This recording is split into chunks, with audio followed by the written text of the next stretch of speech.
João 21, do 1 ao 14.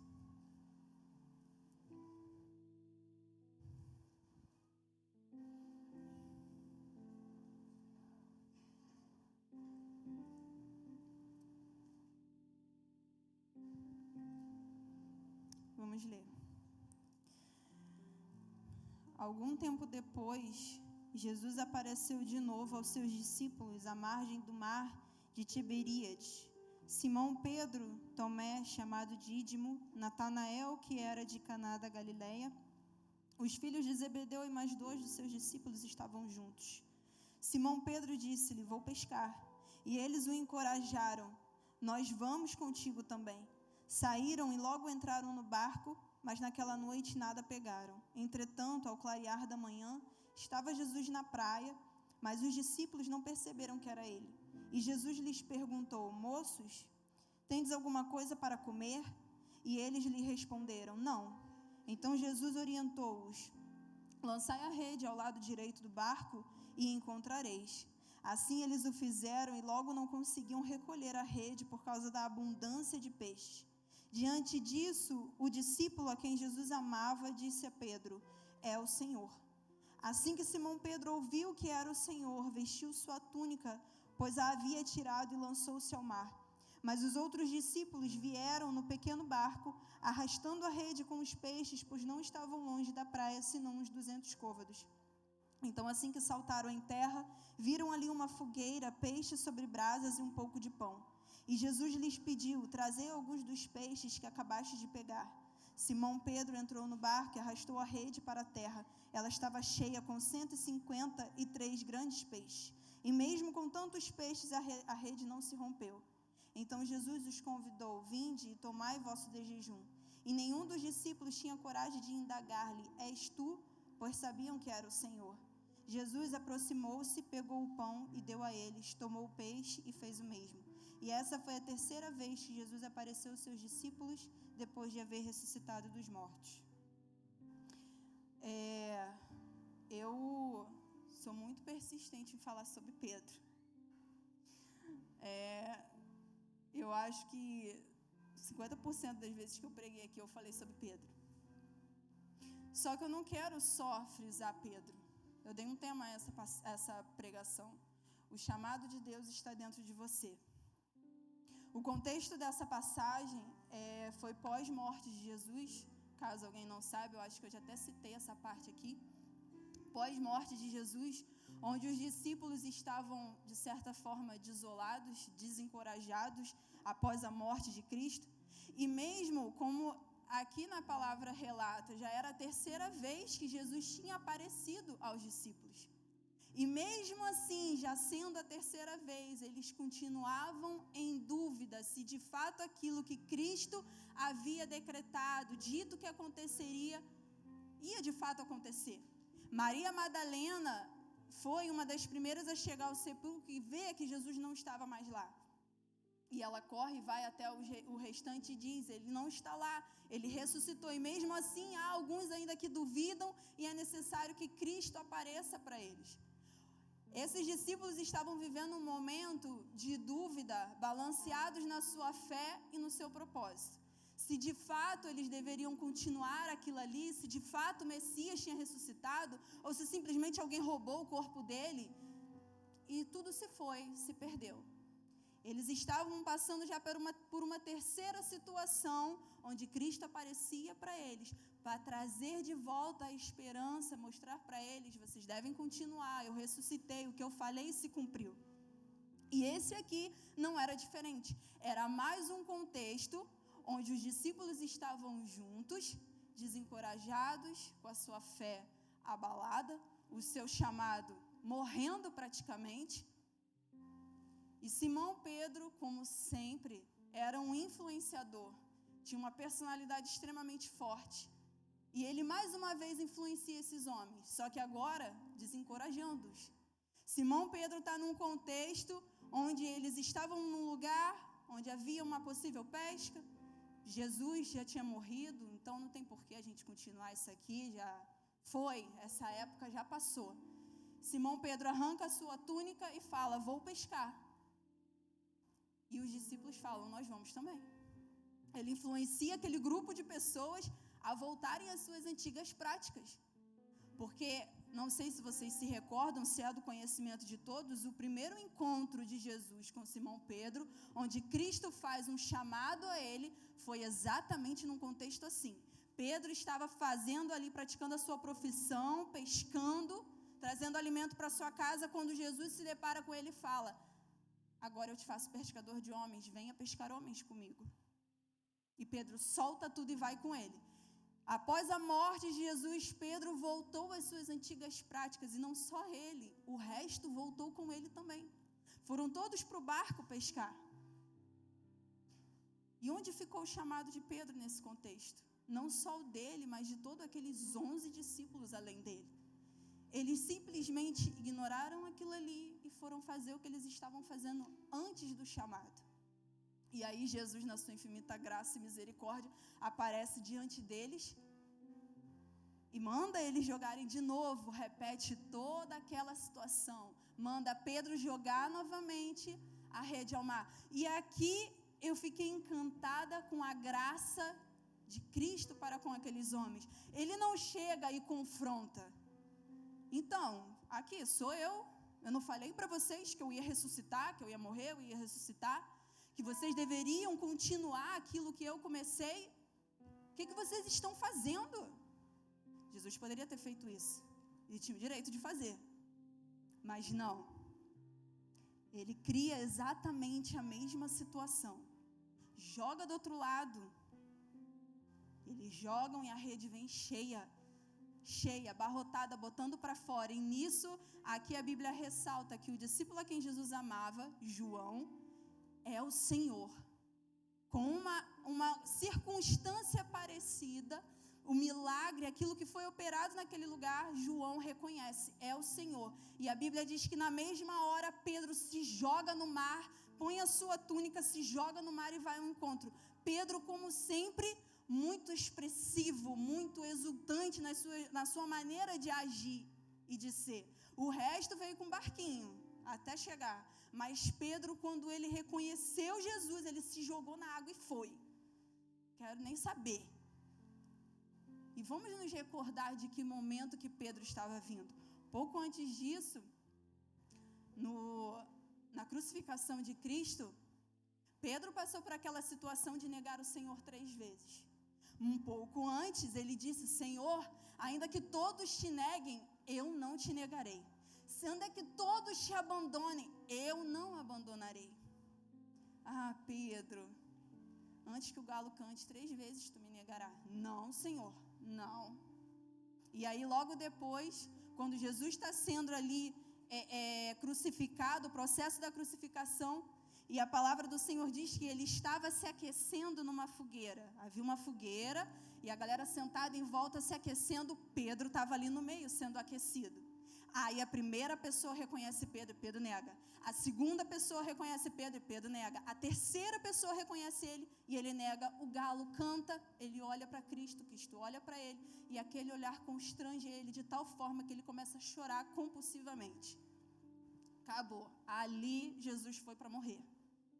Essa foi a última situação de Pedro com Cristo.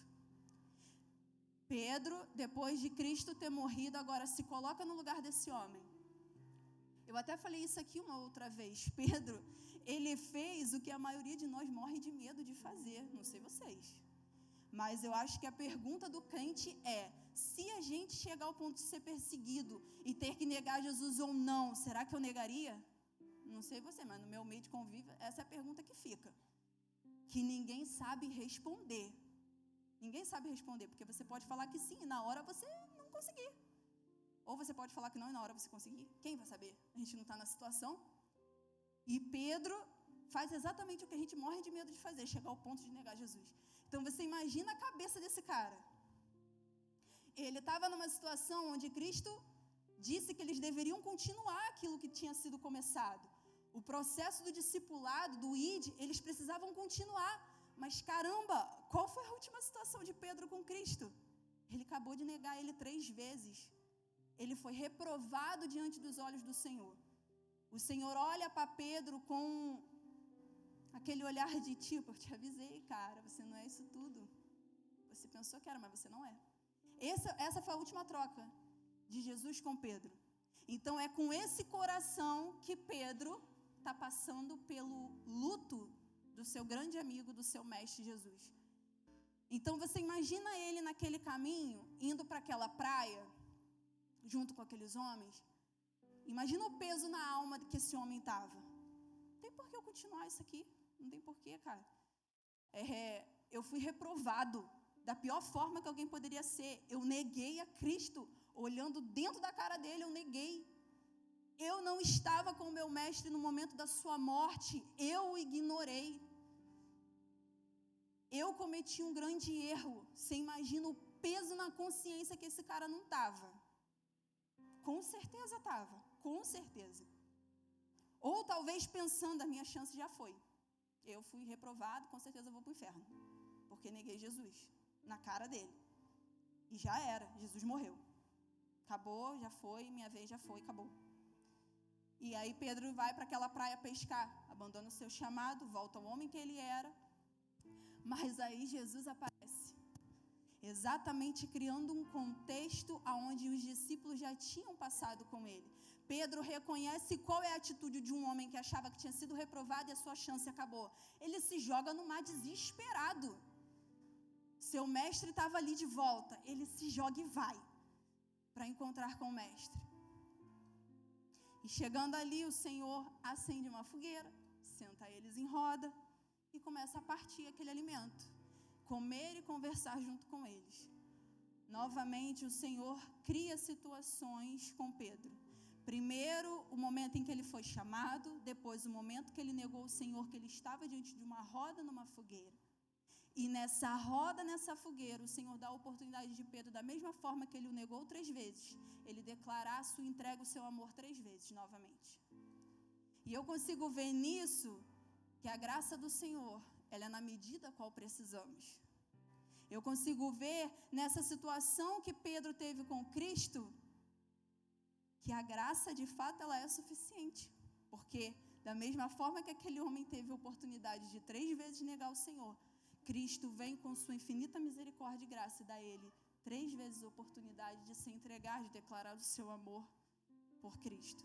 E assim se faz.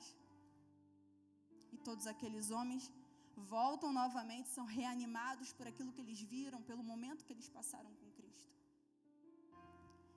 Caroline, no que a gente se encaixa nisso? Onde a gente entra nisso?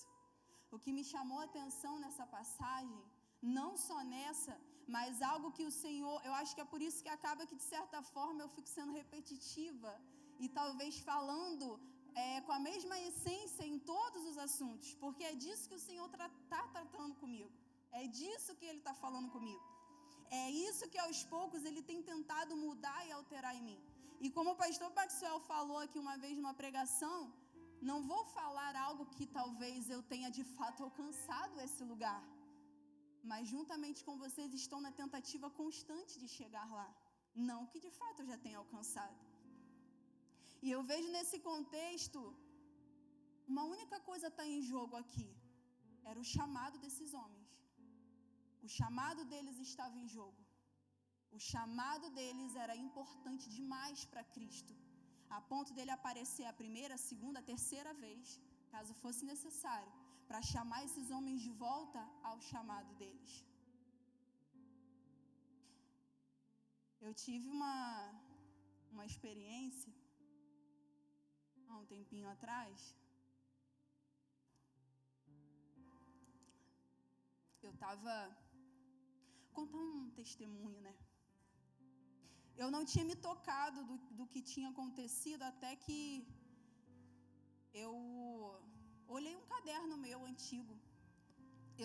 Assim que eu voltei para Jesus e comecei a caminhar, eu tinha o hábito de sempre que alguém vinha e falava algo para mim numa ministração, alguém vinha, orava por mim, declarava uma palavra, ministrava, profetizava, qualquer palavra que eu recebia, eu corria no meu caderno, quando chegava em casa eu anotava cada uma daquelas palavras. Eu anotava, tenho várias anotações cadê ela, pastora Aline? Não está aqui. Tenho várias anotações da pastora Aline, muitas coisas que ela já ministrou durante o momento que ela me liderava. Eu anotava, eu saía correndo e anotava. Teve o Biwat aqui, eu saí correndo e anotei. No finalzinho eu estava aqui parada e o pastor, um dos pastores que estavam aqui, acho que foi o pastor Eber, ele veio me ministrar, veio orar por mim e ele começou a falar algumas coisas. Eu corri, cheguei em casa, eu fiquei, eu não posso esquecer. Eu corri em casa e anotei tudo aquilo que ele tinha falado. Porque a minha fome, a minha sede, a minha vontade de viver o chamado do Senhor para a minha vida era tão grande que eu não queria, assim, perder uma fagulha do que ele dissesse a meu respeito. Porque eu tinha o objetivo de se fazer cumprir aquilo que ele dizia a meu respeito. Então eu corri e anotei. Isso caiu no esquecimento, esse caderno ficou lá esquecido. E de uns tempos para cá, o Senhor vem exigindo algumas coisas de mim, vem tratando de algumas coisas comigo, acerca do chamado, acerca da minha entrega. E aí, esses dias eu estava lá, fui pegar esse caderno que eu uso aqui para fazer as anotações da pregação, e eu encontrei esse caderninho lá. Aí eu fiquei curiosa, né? Eu falei, vou abrir aqui para ver o que tem aqui. E tinha essas anotações. Inclusive, o que o pastor tinha dito aqui. Eu não lembrava mais. Eu não lembrava. E uma das coisas que aquele homem tinha dito aqui é que a palavra que ele me entregou é que eu seria como uma mãe para as nações, porque quando as pessoas viajassem, fossem para outro país, que eu tomaria a causa delas para mim, intercederia e oraria por elas, eu estaria com elas, mesmo que eu não estivesse no corpo físico, eu estaria no corpo espiritual, orando junto com elas, intercedendo por elas. Gente, aí eu lembrei de uma situação, um pouco antes da pandemia, Denise, que você foi para a Argentina? Foi? Tá. A Denise e o Fred viajaram para a Argentina e o pastor mandou uma mensagem no grupo, avisando que eles tinham ido, que era para ajudarmos eles em oração, orarmos por ele. Queridos, eu tomei a causa para mim e fui. Todo dia que eu ia orar, eu lembrava deles, eu orava, eu intercedia por eles, repreendia as coisas e tal. Só que eu não falei isso para ninguém sabia, nem falei com a Fred, com o Fred e com a Denise. Depois que eles voltaram, que teve a pandemia, que a gente começou a fazer os cultos nas casas, porque não podia se reunir aqui, aí a Denise compartilhou uma experiência, que em algum dos momentos difíceis, né, que eles passaram lá, porque o sentimento de solidão é eminente, porque eles estavam longe do corpo, ela disse que num momento de oração, se eu não me engano, ela me viu em pé, na frente dela orando. E assim, a gente não tinha ligação nenhuma, assim, não, né, não tinha convívio, conversa, eu não conversei com ela. Eu não peguei o celular e mandei mensagem, perguntar, e aí, como é que... Não, eu só me comprometi em orar e interceder pela vida deles. E aí ela voltou e contou essa experiência. Ela, cara, eu vi você em pé na minha frente orando. Ela não sabia que eu estava orando. E quando, anteontem, eu peguei esse caderno e eu vi aquilo escrito, eu lembrei do que a Denise falou, eu caí de joelho no chão chorando desesperadamente. Porque eu falei, Senhor, é isso que eu quero. Eu quero cumprir com a expectativa do teu coração. Eu quero chegar nesse lugar onde eu vou conseguir corresponder às expectativas do teu coração. Então, queridos, quando falamos aqui de Simão Pedro, dos discípulos acerca do seu chamado, a pergunta que fica é: o que eu e você estamos fazendo com o nosso chamado?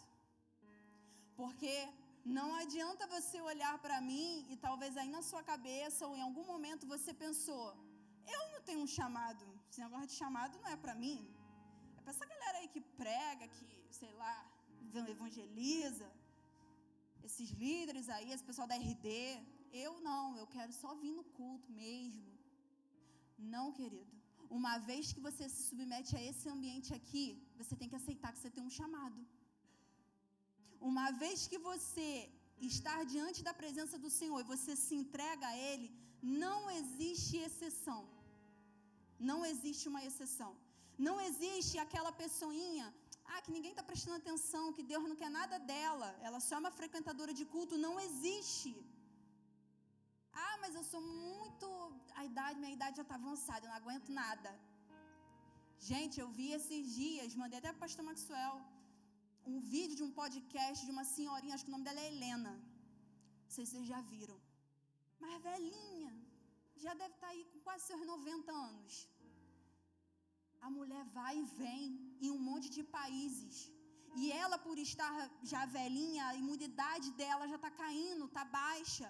E ela conta a experiência que ela foi, teve um país que ela foi, que ela ficou tão mal por causa do clima, o ambiente, ela ficou tão mal, que ela tossia e às vezes saía sangue. E ela, passando mal, ela pregava o evangelho, porque ela entendeu que não existia mais nada importante na vida dela do que isso. Então não existe idade, não existe eu sou novo demais, eu sou velho demais, ou então, não sei, eu sou, o invisível, ninguém está me vendo.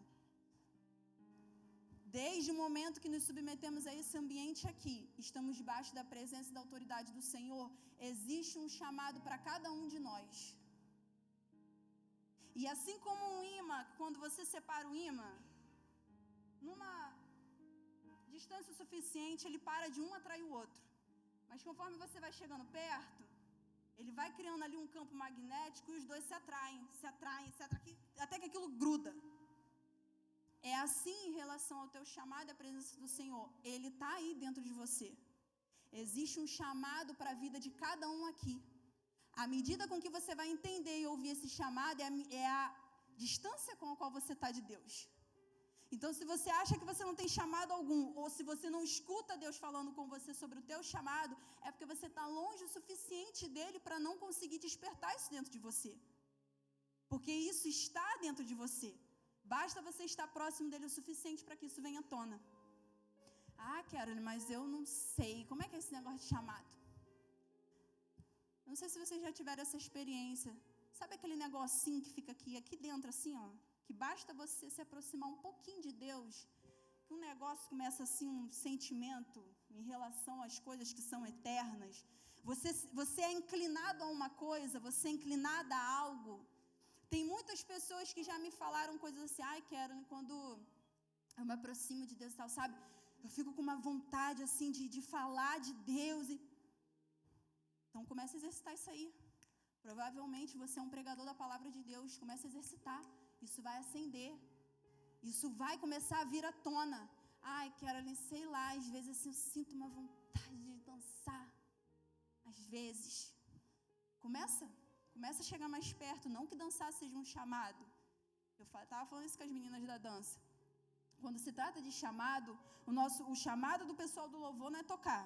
O chamado das meninas da dança não é dançar. O chamado dos obreiros não é ficar na porta. Mas quando se trata de chamado, o chamado está aqui. Você está aqui. Tudo que está no meio do caminho é para fazer você chegar no seu chamado, é para você cumpri-lo. Então, entre eu e o meu Senhor, existe eu com o meu chamado, existe o ministério de dança, existe a pregação, existe sei lá mais o quê. Eu tenho que usar todas essas ferramentas para cumprir o meu chamado. Então, não é que dançar seja o meu chamado, mas eu vou cumprir o meu chamado dançando. Não é que tocar seja o meu chamado, cantar seja o meu chamado, mas eu vou cumprir o meu chamado fazendo cada uma dessas coisas. Eu falo muito isso para elas. O nosso chamado não é ficar dançando, a gente não é dançarina. Nós somos influenciadoras de ambiente. Então, no momento de adoração, não existe isso. A ministra de dança está mais ou menos igual à igreja. Não existe isso. É o que o pastor estava falando aqui. Num ministro é necessário que haja constantemente um coração apaixonado e extravagante. Não existe espaço para um coração preguiçoso, mais ou menos. Um coração apaixonado e extravagante. Não podemos ser influenciados pelo ambiente, precisamos influenciar o ambiente. Então é isso. Aonde eu estou localizada dentro do corpo, eu cumpro o meu chamado. Aonde eu estiver. Seja com uma câmera na mão, seja com um celular na mão, eu tenho que cumprir o meu chamado. Eu falei com o Senhor, Senhor, eu quero ser útil.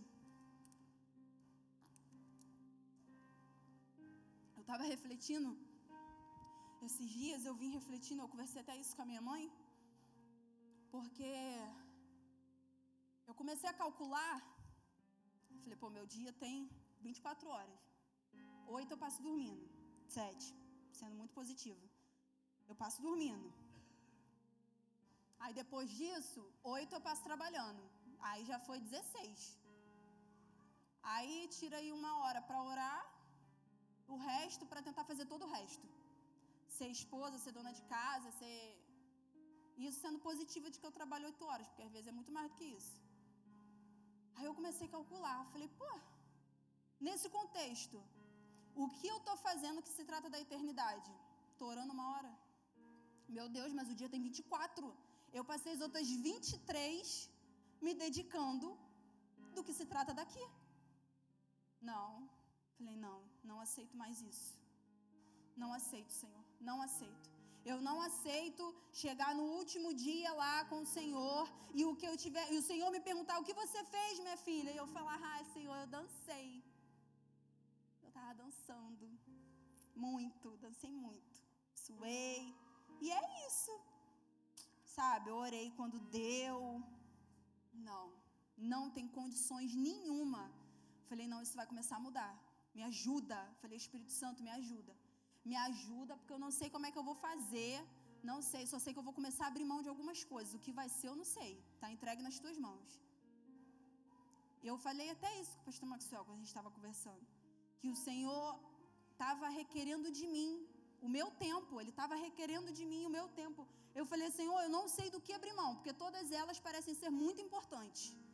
Eu não sei do que abrir mão. Me ajuda, mas eu preciso começar a abrir mão. E eu comecei, daquilo que eu calculava que dava para abrir mão, eu abria. E hoje, queridos, eu estou atolada de coisa para fazer, eu estou atolada de coisa para fazer. Mas eu estava falando com meu marido. Eu estou satisfeita de estar atolada de coisa para fazer, sabendo que eu estou, de alguma forma, correspondendo à expectativa do coração de Deus. E o que eu convido você a fazer junto comigo, foi aquilo que eu falei, não é que eu cheguei lá ainda não, mas eu estou caminhando. O que eu convido a você a fazer junto comigo, é começar a reavaliar a sua vida para ver se o seu chamado tem se encaixado nela. Começar a reavaliar os seus dias, sabe por quê? A volta de Cristo é iminente. Ele está voltando, goste, queira, você ou não, Ele está voltando. Eu estava conversando com a pastora Aline esses dias, e ela falou assim, pô, cara, essa parada aí de filmagem e tal, pô, tu leva jeito. Por que você não se especializa? Eu falei, pastora Aline, é meu sonho. Meu sonho, poder viver de uma câmera, meu sonho. Meu sonho, poder me especializar e, sabe, voar nessa parada, meu sonho. Ela, cara, é igual eu com a psicologia, eu também queria muito. Eu falei, eu queria muito, é meu sonho. Eu fico me comichando. Mas, pastora Aline, tem uma coisa que me preocupa. Eu posso me especializar hoje? Posso. Mas eu sei que no final das contas só vai ter uma coisa que vai ficar sem o meu tempo. É a presença do Senhor. Eu sei que quando a gente se atola de coisa do mundo para fazer, de coisas terrenas, no final das contas, o que fica sem tempo é aquilo que se trata de coisas eternas. Eu conheço a minha natureza e a minha pecaminosidade. No final das contas, o que eu vou deixar para lá vai ser a presença do Senhor. O meu medo é me atolar de mais coisas para fazer terrenas e isso começar a tirar o meu tempo das coisas eternas. Esse é o meu medo, eu falei para ela. Então é o meu sonho? É o meu sonho. Talvez eu vou morrer com esse sonho e não vou realizar. Porque muito maior do que o meu sonho, muito maior do que aquilo que eu acho que eu preciso, é a glória, é a eternidade. Eu ainda brinquei com ela e falei, eu não passei esse sufoco todo para chegar lá nos finalmente. Não, então, tchau, você vai para o inferno. Por causa de um sonho com uma câmera. Não aceito isso. Agora, na reta final, está chegando, eu não posso comprometer minha salvação. Falei, então, pastora Aline, não é tempo de ficar sonhando muito. Sonhe primeiro com a tua eternidade, sonhe primeiro com a tua salvação. Não dá tempo de ficar querendo acumular muitas riquezas, não dá mais tempo, já foi. E eu fiquei muito feliz quando eu vi A Lohane, na última reunião de dança que a gente teve, estou falando aqui porque ela compartilhou com todo o grupo.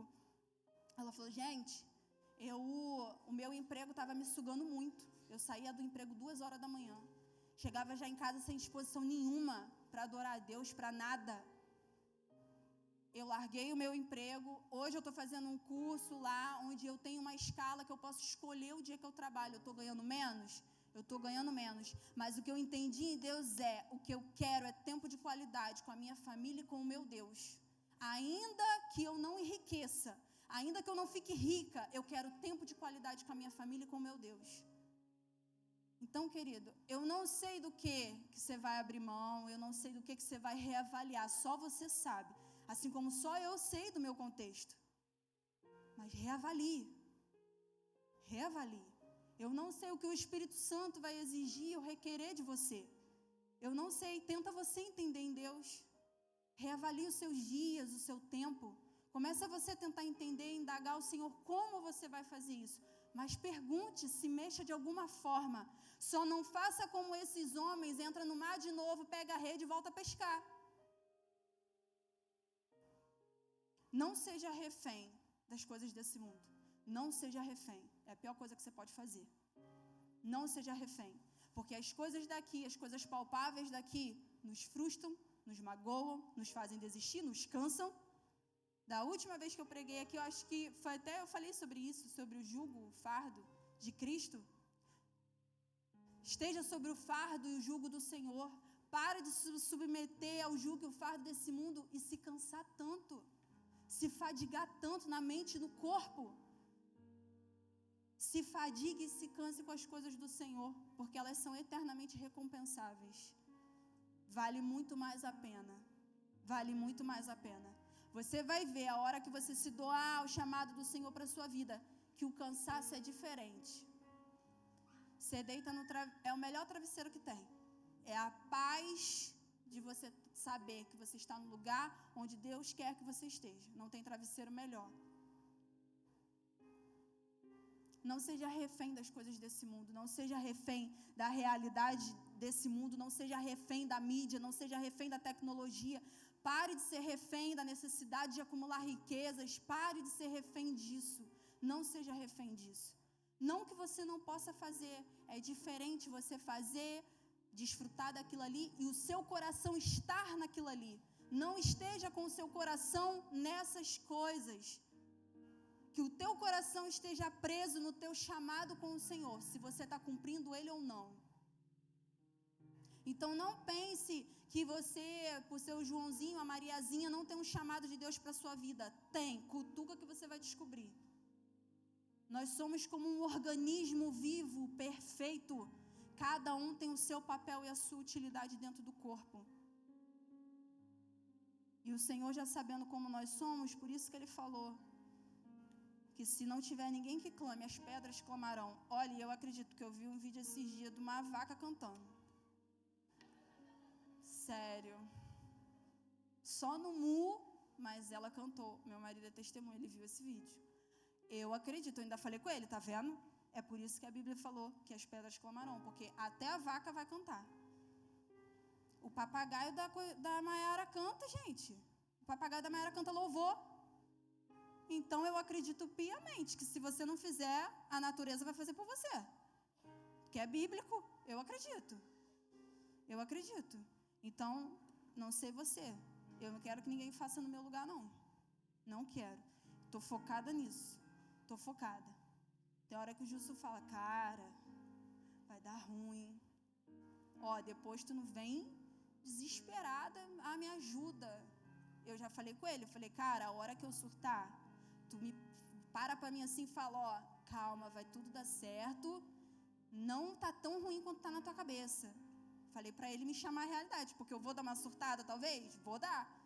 Mas, pelo um propósito certo e eterno, vale a pena. Eu não tô nem aí se eu vou dar uma surtada. Tô nem aí, vale a pena. Eu tô focando na minha eternidade e eu vou correr pra ela e é isso. Ai de você se colocar na minha frente. Passo por cima. Então, é isso, gente. Não dá mais tempo de ficar pensando, não dá. Não dá. Se você está aqui, você reconhece que esse ambiente aqui é para você, É isso que você quer? Você quer estar debaixo da autoridade de Cristo? Você quer estar debaixo da justiça dEle, do amor, da misericórdia dEle? Glória a Deus. Toma isso para você. Senta na mesa e participa. Não fica de fora tentando comer migalha que cai da mesa. Senta e come dela. Participa de tudo que você tem direito. Desfruta da presença do Senhor. Cumpra o teu chamado. Seja a boca de Deus. Interceda, ore. Veja a glória do Senhor se manifesta. Porque é isso que a gente tem direito. Participa daquilo que você tem direito. Foi o que o pastor falou aqui, do momento de adoração. Desde que eu voltei para Cristo verdadeiramente, eu me comprometi com Ele. Que no ambiente onde estivéssemos adorando e reverenciando a presença dEle, que eu não ficaria quieta. Não fico. E olha que eu já vim para a reunião aqui, que meu Deus do céu, o pastor já viu. Eu venho bocejando, quase me derretendo na cadeira, de tanto sono. Mas quando começa a oração eu levanto, começo a tentar falar algumas coisas, às vezes eu durmo enquanto estou falando, mas eu volto, porque eu não me permito ficar parada diante da presença do Senhor. Não me permito. Posso estar cansada, eu vou levantar uma mão, eu vou fazer alguma coisa. Porque Ele é a coisa mais importante que tem na minha vida. Como é que eu posso ficar totalmente inerte? A pessoa mais importante da minha vida está presente no ambiente. Não posso ficar inerte, não tem como. Não tem como. Então é isso, igreja. Teve um evangelista, não me recordo o nome dele, se alguém lembrar aí me fala, que ele morreu de tuberculose. E eu estava lendo o livro dele, e as pessoas indagavam a ele por que ele continuava falando de Deus, pregando o evangelho, deitado numa cama no hospital com tuberculose. Ele morreu novo, acho que com uns 20 e poucos anos. O chamado de Deus para a vida daquele homem era infinitamente mais importante do que qualquer circunstância ao redor dele. Aquele ali verdadeiramente entendeu que nós estamos nesse mundo para um único objetivo: corresponder às expectativas do céu e cooperar para o reino do Senhor. Esse é o único objetivo. O único. O Senhor nos deu coisas maravilhosas para desfrutar? Deu. Então, querido, viaje, saia, ria, ame, abrace, desfruta de tudo que Ele te deu nesse ambiente aqui. Mas não tenha o seu coração preso nisso, porque a hora que tudo isso se for, você precisa se manter inabalável numa única coisa: o seu chamado em Deus. Então eu tento manter a minha mente nisso. Senhor, muito obrigada pela vida que eu tenho, eu sou infinitamente grata ao Senhor. Mas me dê estrutura e me fortaleça para o dia que eu não estiver com todas essas coisas ao meu redor, eu me permanecer inabalável no Senhor. A minha fé é inabalável, forte, firme, pregando o evangelho, cumprindo o meu chamado, independente das circunstâncias. Me capacita para isso, porque eu não vejo em mim capacidade.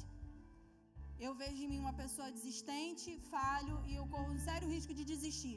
Então, por favor, me capacite e me fortaleça, porque eu quero estar pronta para qualquer momento que o Senhor fizer como Jó, o meu coração se manter como o dele.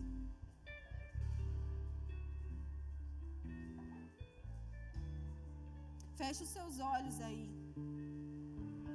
E eu convido você a refletir. Eu não sei se o Senhor já queimou algo em seu coração. Se o chamado dele de alguma forma queimou no seu coração, se você sente algo, se você pensa que existe um lugar que você deveria estar em meio ao reino do Senhor, se você sente que, caramba, eu deveria estar fazendo isso, começa a refletir na sua vida o que você pode renunciar para que isso se cumpra. Eu estava falando com o pastor Maxwell, que ele falou que o Senhor requereu isso dele. Que ele tinha uma lista na agenda com seus afazeres, e nesses afazeres incluía cursos, N cursos e várias coisas. E ele falou que simplesmente chegou um momento em que Deus falou assim: então, apaga tudo. E ele apagou tudo, botou a agenda dele diante do Senhor e fala, Senhor, como é que você quer que eu organize a minha semana agora? E ele abriu mão de todos aqueles afazeres que ele tinha. Eu falei com ele, cara, isso que o Senhor está fazendo com você vai se expandir pela igreja. Pode esperar, é uma questão de tempo. Aquilo que o Senhor ministrou no seu coração, aquilo que o Senhor pediu a você e você obedeceu, espera, é uma questão de tempo para que isso escorra como um rio na igreja e eles comecem a fazer a mesma coisa. E eu falei isso, e eu nem estava pensando que eu ia ser uma delas. E o Senhor começou a me incomodar. Cara, começa a dedicar o teu tempo, para as coisas eternas. Então reflete aí, querido, fecha o teu olho em nome de Jesus e reflete, pensa bem nos teus sonhos, os sonhos que você está alimentando, que você quer concretizar, e presta atenção se isso não está tomando e tirando você do teu chamado, se isso vai deixar com que você permaneça em Cristo. Reavalie a tua agenda, reavalie os teus dias, reavalie as tuas prioridades, porque o Senhor está voltando para nos buscar.